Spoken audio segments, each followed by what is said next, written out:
네, 세계 기업에 직접 투자하는 해외 직투 시간입니다. 스파 브랜드 하면 아마 이 기업부터 떠오르실 것 같아요. 스파 브랜드 자주 이용하시나요, 민경수 앵커? 슈퍼 브랜드 글쎄요. 가서 이제 저는 이제 가까운 데 가니까요. 남자들은 좀 그래요. 좀 가까운 데 가려고 하지. 네. 굳이 뭐 어디가 싸다 이렇게 잘 안 가는데 좀 여성들에게 그런 부분은 좀 못 따라가는 것 같습니다. 맞아요. 여자들은 이제 유니클로, 뭐 예. 탑10, 이제 국내 스파 브랜드도 점점 많아지고 있지만 제가 앞서 말씀드렸던 유니클로 같은 기업 같은 경우에는 글로벌적으로 정말 많은 패셔니스타들이 좋아하는 브랜드인데요. 이와 관련된 기업을 오늘 살펴보려고 합니다. 어떤 기업일지 소개부터 한번 들어보시죠. 네, 제가 오늘 소개할 기업은 남녀노소 나이를 떠나서 집에 한 벌집은 가지고 있는 옷이죠. 이 유니클로를 소유하고 있는 일본의 패스트 리테일링입니다. 패스트 리테일링은 일본 최대 의류 소매 업체로 꼽히는데요. 특히 패스트 리테일링의 유니클로는 전 세계적으로 많은 사랑을 받고 있습니다. 한국에서도 큰 사랑을 받을 뿐 아니라 자라와 이 쟁쟁한 브랜드 뒤를 이어서 세계 4위 자리를 차지하고 있다고 하는데요. 저도 날씨가 추운 날이면 옷 안에 이 유니클로의 히트테크를 꼭 껴입곤 합니다. 기능성 발열내인 히트테크는 전 세계적으로 무려 4억 장이나 판매가 됐다고 하는데요. 이렇게 유니클로가 전 세계적으로 사랑을 받는 이유는 분명합니다. 바로 낮은 가격, 고품질, 또 기능성을 자랑하는 옷을 만들고 있기 때문인데요. 특히 이 패스트 리테일링의 창립자는 한때 일본에서 최대 부자로 꼽히기도 했던 야나이 타사시입니다. 이 야나이 타사시는 일본의 버블 경제가 붕괴됐을 때 어떻게 하면 낮은 가격으로 고품질의 옷을 제공할 수 있을까 하는 생각으로 이 패스트 리테일링을 시작하게 됐다고 하는데요. 현재 세계적인 브랜드로 거듭난 패스트 리테일링은 2020년까지 유니클로를 세계 1위 브랜드로 만들겠다는 야심찬 계획을 가지고 있습니다. 옷을 바꾸고 상식을 바꾸고 세계를 바꾼다. 패스트 리테일링의 경영 철학이라고 하는데요. 이 기업 좀 더 자세히 살펴보시죠. 네. 자, 바로 이제 이 유니클로로 인해서 우리나라에 진짜 SPA에 대한 어떤 뭐 거대한 붐이 좀 일기 시작하지 않았나 하는 생각이 드는데, 유니클로라는 브랜드 사실 좀 파급력이 상당히 높습니다. 그러다 보니까 뭐, 어떤, 일정 상품들을 또 판매한다고 하면은 뭐, 가서 줄을 서는 뭐 그런 사태까지 좀 벌어지고 있는데, 바로 그 유니클로의, 를 이제 가지고 있는 그 기업입니다. 패스트 리테일링에 대해서 오늘 좀 얘기를 나눠보도록 하죠. 네, NH투자증권 김규배 차장과 함께하겠습니다. 차장님 어서 오세요. 네, 안녕하세요. 네, 패스트 리테일링이라는 기업을 가지고 오셨습니다. 사실 유니클로는 친숙한데 이 패스트 리테일링에 대해서는 잘 모르시는 분들 많으실 것 같거든요. 종목 소개부터 좀 해주세요. 네, 그렇습니다. 사실 저희가 많이 입고 있는 옷, 그 유니클로라는 그 옷을 생산하는 회사인데요. 많은 분들께서 유니클로는 잘 알고 있습니다만 그 유니클로를 만드는 회사인 패스트 리테일링은 아마 이름이 그렇게 익숙하지는 않으실 겁니다. 오늘 소개드릴 종목이 바로 패스트 리테일링이라는 회사인데요. 도쿄증권거래소에 상장되어 있고 종목 코드는 9983을 쓰는 그런 회사입니다. 전문 의류 매장업으로 분류가 되어 있는 그런 회사고요. 1963년에 설립해서 의류 체인점을 운영하는 그런 업체입니다.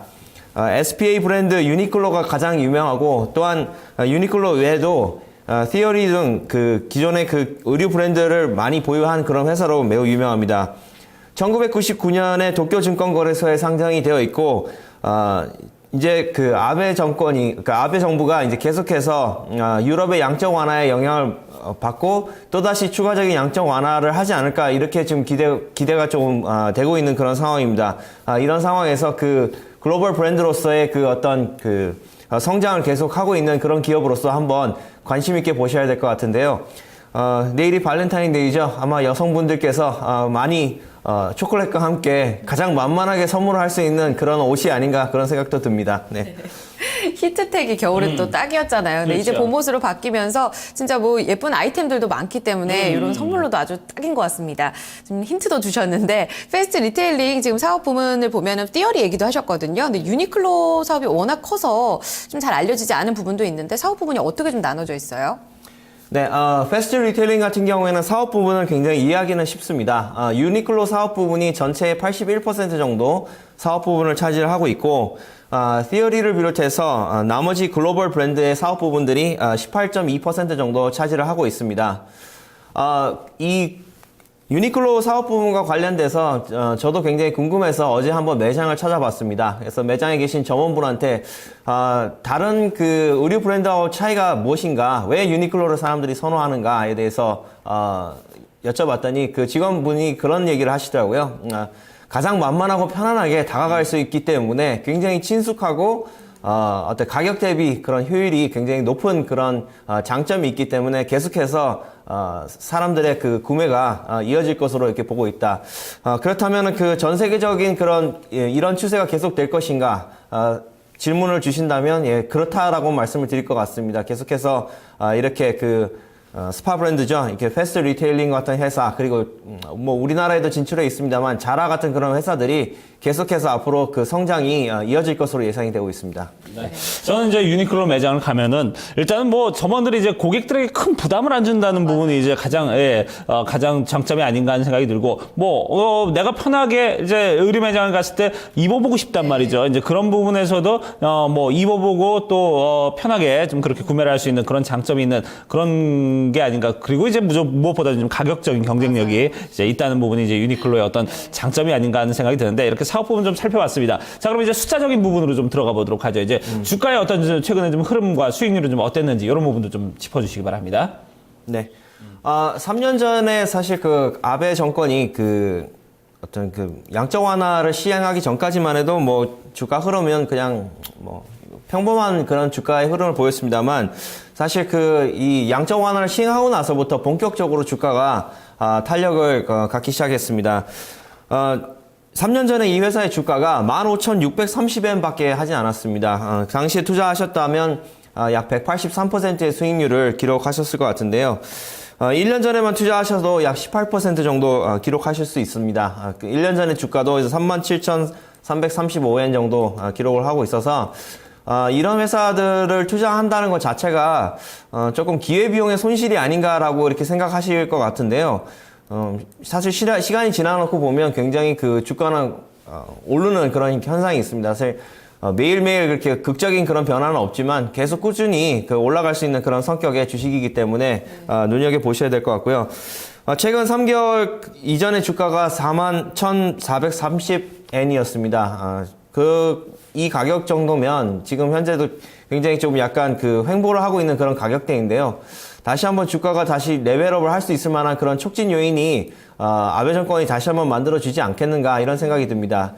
최근에 아베 노믹스에 대한 평가가 시장에서 계속해서 나오고 있는데요. 아베노믹스가 뭐 실패했다, 뭐 아직까진 뭐 성공한 정책이 아니다 얘기하지만 어떤 아베 정권의 경우에는 어떤 승부수를 띄우는 관점에서 양적 완화를 포기할 수는 없을 것 같습니다. 양적 완화가 다시 한번 진행이 되게 되면 결국에는 이 엔화 약세에 힘입어서 이 회사의 실적이라든가 이런 부분들이 다시 한번 주목을 받지 않을까 이렇게 생각합니다. 네.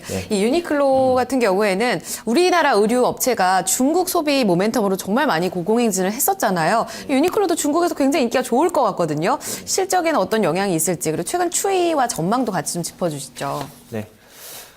사실 실적을 살펴보면 굉장히 놀라운 상황을 볼 수 있는데요. 연도별로 계속해서 매출액이 늘어나고 있습니다. 지난 2014년도 8월 31일 기준으로 매출액이 12조 7,650억을 기록했는데요. 올해 2015년도 8월 31일까지의 예상되는 매출액은 15조 8,018억 정도 이렇게 기록할 것으로 보여지고 있습니다. 이에 따라서 당기 순이익도 계속해서 꾸준히 올라가는 그런 실적을 계속 보여주고 있는데요.